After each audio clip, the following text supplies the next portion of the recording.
আসসালামু আলাইকুম প্রিয় চাকরি প্রার্থী ভাই ও বোনেরা, আজকে আপনাদের জন্য আরেকটি নতুন ভিডিও নিয়ে হাজির হলাম।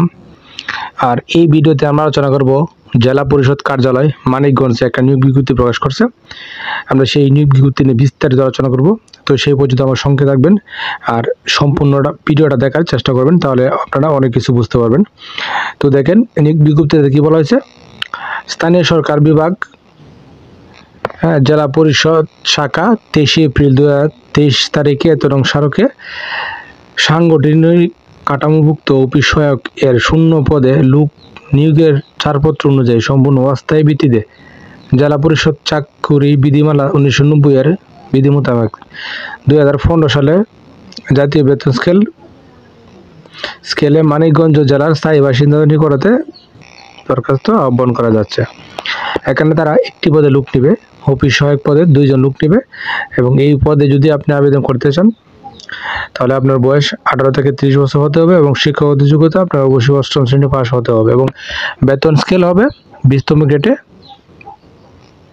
এবং এই পদে আবেদন করতে গেলে আপনাকে কতগুলো শর্ত মানতে হবে। এখানে দেখেন অনেকগুলো শর্ত, প্রায় 23টা শর্ত আছে।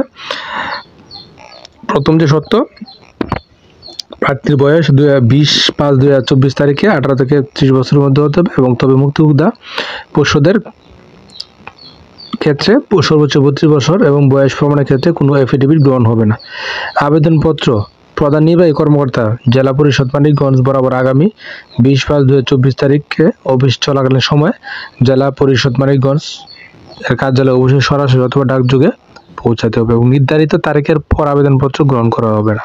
আবেদনপত্রের সাথে সদ্য তোলা 3 কপি পাসপোর্ট সাইজের সত্যায়িত রঙিন ছবি এবং ইউনিয়ন পরিষদের চেয়ারম্যান অথবা পৌরসভা মেয়র কর্তৃক প্রদত্ত নাগরিক সনদপত্রের ফটোকপি সত্যায়িত ও প্রথম শ্রেণীর গেজেটেড কর্মকর্তা কর্তৃক প্রদত্ত চারিত্রিক সনদ ও শিক্ষাগত যোগ্যতার সনদপত্রের সত্যায়িত অনুলিপি, জননিবন্ধন অথবা জাতীয় পরিচয়পত্রের সত্যায়িত অনুলিপি এবং অভিজ্ঞতার সনদপত্র যদি থাকে আপনাকে অবশ্যই তা সংযুক্ত করতে হবে। এবং প্রধান নির্বাহী কর্মকর্তা জেলা পরিষদ মানিকগঞ্জের অনুকূলে তফসিল ব্যাংক হতে 100 টাকা পে অর্ডার অথবা ব্যাংক ড্রাফট অফেরতযোগ্য আবেদনপত্রের সাথে সংযুক্ত করতে হবে এবং প্রার্থীদেরকে দরখাস্তের কামের উপর প্রার্থীর পদের নাম অবশ্যই উল্লেখ করতে হবে এবং নির্ভুল ঠিকানায় প্রবেশপত্র ইস্যুর স্বার্থে আবেদনপত্রের সাথে নিজ নাম ও ঠিকানা সম্বলিত 4/10 ইঞ্চি সাইজের 15 টাকা মূল্যের অব্যবহৃত ডাক টিকিট সহ একটি ফেরতকাম সংযুক্ত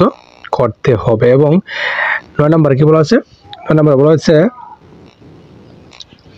প্রার্থীর মুক্তিযোদ্ধা বা মুক্তিযোদ্ধা পোষ্য হলে সেক্ষেত্রে তাকে তার পিতামাতা দাদা মুক্তিযোদ্ধা প্রমাণের জন্য সনদপত্রের সত্যায়িত অনুলিপি, মুক্তিযুদ্ধ বিষয়ক মন্ত্রণালয়ের সচিব ও দায়িত্বপ্রাপ্ত মাননীয় প্রতিমন্ত্রী কর্তৃক স্বাক্ষরিত সনদপত্র দাখিল করতে হবে এবং প্রতিবন্ধীদের ক্ষেত্রে উপপরিচালক সমাজসেবা কার্যালয় মানিকগঞ্জের নিকট থেকে তালিকাভুক্তির সনদপত্রের সত্যায়িত কপি দাখিল করতে হবে এবং এতিমখানা নিবাসীদের ক্ষেত্রে এতিমখানার তত্ত্বাবধায়কের নিকট হতে প্রাপ্ত সনদপত্রের সত্যায়িত কপি এবং আনসার ও বিডিভির ক্ষেত্রে জেলা কমান্ডার কর্তৃক প্রদত্ত সনদপত্রের সত্যায়িত কপি দাখিল করতে হবে।